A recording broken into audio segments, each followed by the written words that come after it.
Hey guys, this is Coach Craig, and I just want to talk to you a little bit about exercise and the 5-in-1. Exercise is something that you can do when you're on the 5-in-1 in a fat burning state, but there's some caveats to how to make that work properly. One of the things that you want to do is you want to start slowly. The first week when you're going into fat burn, so you got day 1 through 7, I recommend avoiding your normal exercise. You can do normal daily things like walking to work or walking around or doing your normal stuff, but not any extra exercise. Your body's transitioning into fat burn, and there's a lot of chemistry that's happening inside your body, and so you want to allow there to be no extra variables that could throw off your fat burn. Week 2, you can start. I typically recommend folks would start with some stretching and maybe some body weight stuff, maybe some squats, 10 squats, 10 push-ups, 10 sit-ups, something just kind of very simple, very minimal. You can do that, every other day or whatever. Of course, this depends a lot on if you've already been working out or not. So, and then on week 3, you can start to ramp it up even more. You can start doing some, 15 to 30 minutes of walking or some strength training. One thing to be sure about is a lot of people really focus on cardio, and the problem with cardio is that it burns calories. Normally, that's why people do cardio, but normally people aren't in a fat burning state on the 5-in-1.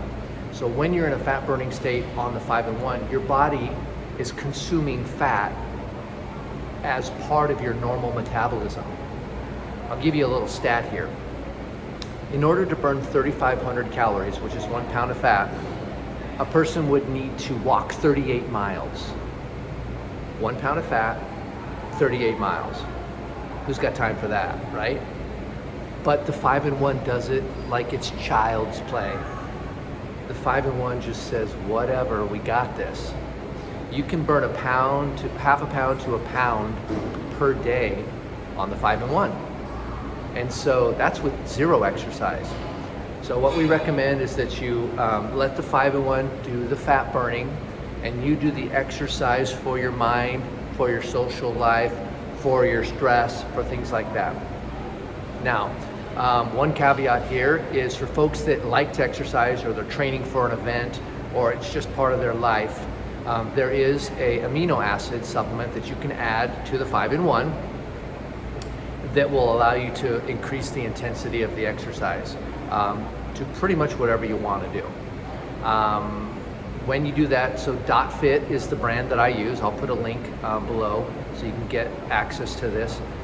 It is a special formula that has 4 grams of leucine, and it's the highest quality.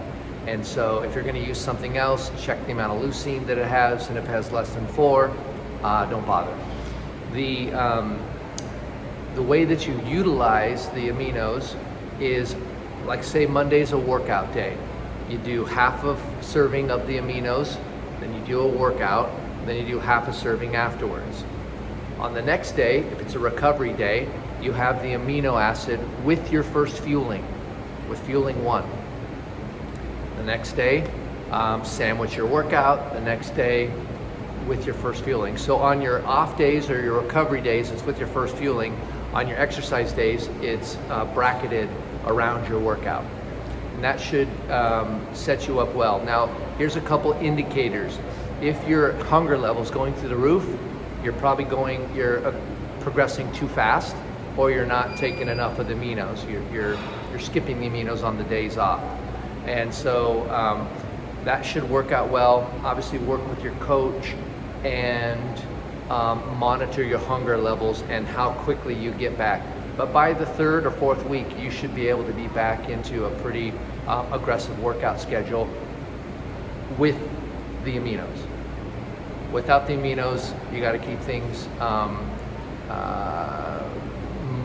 moderate to minimal so that you don't outpace your fat burning state. All right, hope this is helpful. Take care.